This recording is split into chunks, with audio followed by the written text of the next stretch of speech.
Israel is ramping up air defenses along its northern border. The Jewish state is expecting retaliation after Iran accused Israel of assassinating a top member of its Revolutionary Guard. Israel's military is just finishing a week-long exercise that included dealing with threats from Iran. CBN Middle East Bureau Chief Chris Mitchell has more. Israeli Defense Minister Benny Gantz stressed the importance of dealing with Iran prior to his recent trip to Washington, where he met with American military leaders. Iran continues to accumulate irreversible knowledge and experience in the development, research, production, and operation of advanced centrifuges. It stands just a few weeks away from accumulating fissile material that will be sufficient for a first bomb. In Washington, Gantz met his U.S. counterpart, Defense Secretary Lloyd Austin, and urged the U.S. to take the lead when it comes to Iran.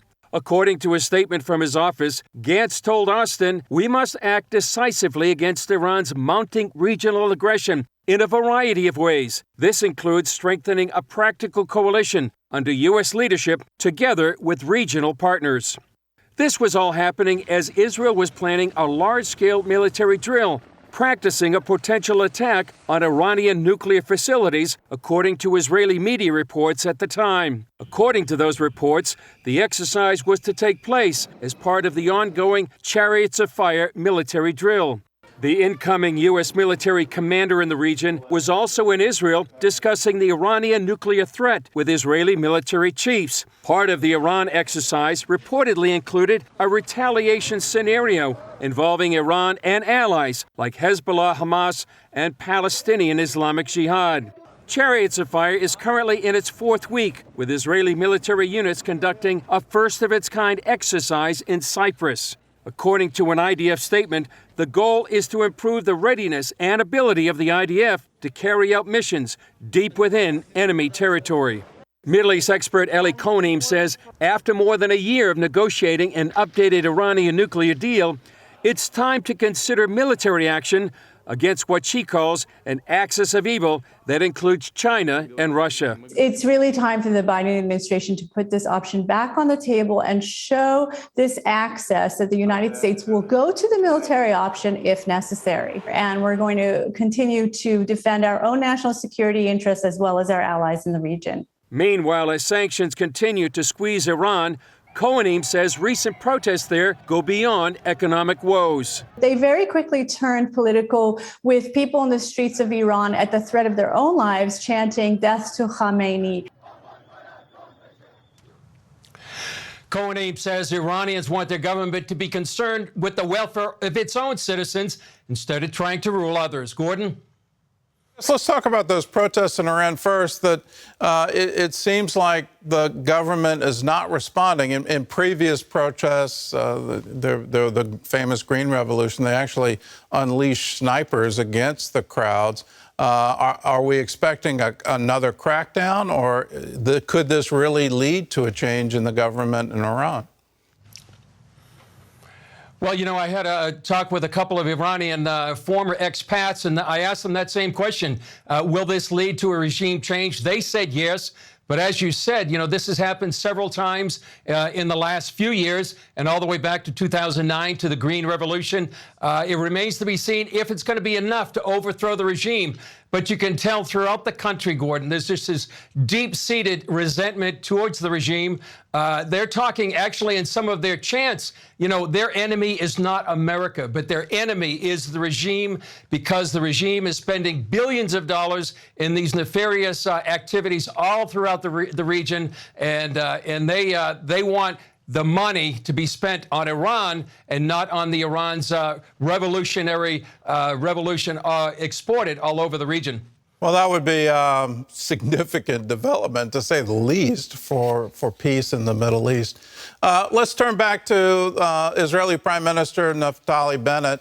He now says Iranian immunity is over. What does he mean by that?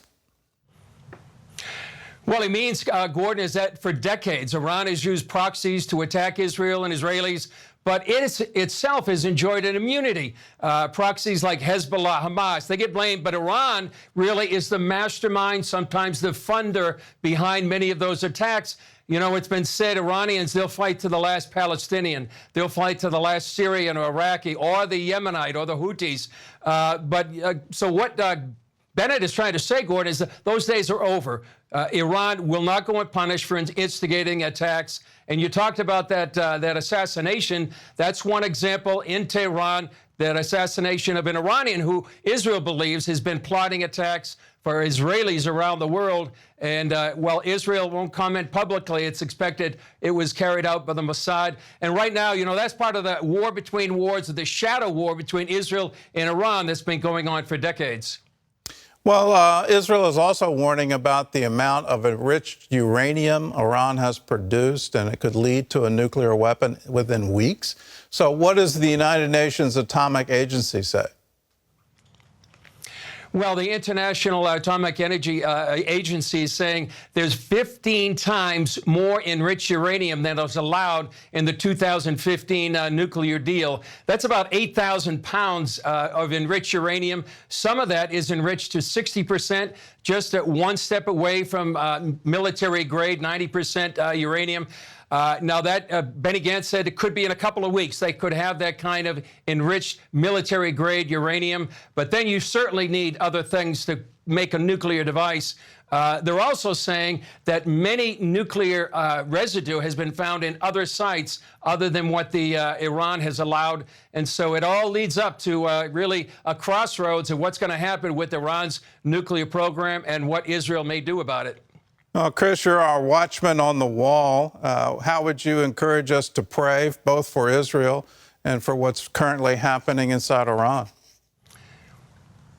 I would pray for these protests, Gordon. I would say that they would have protection. And I would also pray that the United States, that President Biden would speak up for them. A lot of people are asking him that he would do that. Pray for their protection. And as you said, it would change the Middle East. It would actually change the world if the Iranian regime would be overthrown. I would say pray that this evil, wicked regime that is spreading its tentacles around the region and wants to destroy not only Israel, but the U.S., that it would be overthrown.